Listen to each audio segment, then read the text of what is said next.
Bérangère Abba, vous avez la parole. Merci Madame la Présidente. Madame la Présidente, tout d'abord vous dire à quel point j'accueille avec enthousiasme les engagements récents d'Ursula von der Leyen dans le cadre du Green Deal et à quel point nous vous soutenons ainsi que le Président Canfin dans tous ces travaux. Une question sur le système d'échange d'émissions européen qui en 2012 a été étendu aux émissions de l'aviation civile. L'Organisation de l'aviation civile internationale a annoncé en 2016 la création de CORSIA, un mécanisme mondial de compensation des émissions de CO2 de l'aviation internationale, qui sera mis en place à partir de 2021.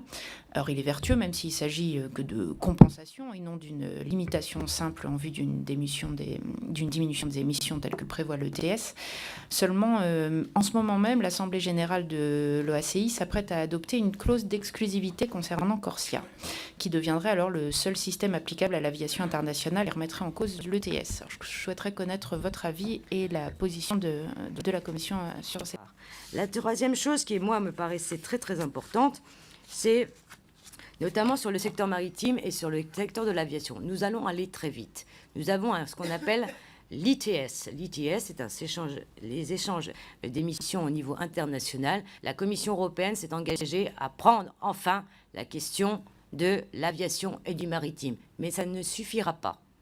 Le maritime, aujourd'hui, et vous avez raison, puisque aujourd'hui, nous avons des zones d'émission qui sont en mer Baltique et mer du Nord, qui sont très cadrées, où les bateaux ne peuvent arriver, qu'ils respectent un taux minimal de soufre et de dioxyde. Il faut faire la même chose, notamment en Méditerranée, parce que ce n'est pas normal que des populations qui vivent à Nice, à Marseille, etc., subissent de plein fouet ce système, notamment des pollutions à double vitesse. Quand je dis à double vitesse, ça veut dire quoi? Ça veut dire le soufre et notamment le dioxyde de carbone, donc du diesel. Ce n'est pas possible. C'est la raison pour laquelle, justement, nous allons tout faire pour que ces zones-là soient des zones d'émission. Ça, c'est la première chose. Ça ne suffira pas. Il faut travailler sur le fond. Le fond, c'est revoir les carburants des navires. C'est la raison pour laquelle nous allons remettre, en tout cas la Commission de transport, à plat cette question des carburants sur les navires et nous allons renforcer la directive soufre.